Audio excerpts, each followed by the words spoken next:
صلوا على الحبيب صلى الله تعالى على محمد। প্রিয় ইসলামী ভাইয়েরা আর মদিনী চ্যানেলের দর্শকবৃন্দ, হজ প্রসঙ্গে আমরা কিছু হাদিসে কারিমা শ্রবণ করেছি এর পূর্বে।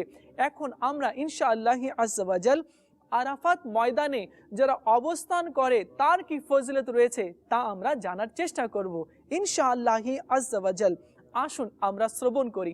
আরাফাতের দিনের চেয়ে বেশি অন্য কোনো দিনে আল্লাহ আজ্জা ওয়া জাল আপন বান্দাদেরকে জাহান্নাম থেকে মুক্ত করে না। অতঃপর তাদেরকে নিয়ে ফেরেশতাদের উপর আল্লাহ তাআলা গর্ববোধ করেন। এই হাদিসটি মুসলিম শরীফে বর্ণিত হয়েছে। পৃষ্ঠা নম্বর হচ্ছে 70 আর হাদিস নং হচ্ছে 1348। সুবহানাল্লাহ। প্রিয় ইসলামী ভাইরা, আমরা জানতে পারলাম কি আরাফাতের দিনের চেয়ে বেশি অন্য কোনো দিনে আল্লাহ তাআলা আপন বান্দাকে জাহান্নাম থেকে মুক্ত করে না।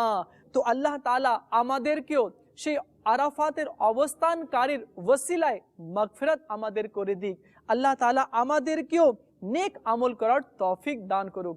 صلوا على الحبيب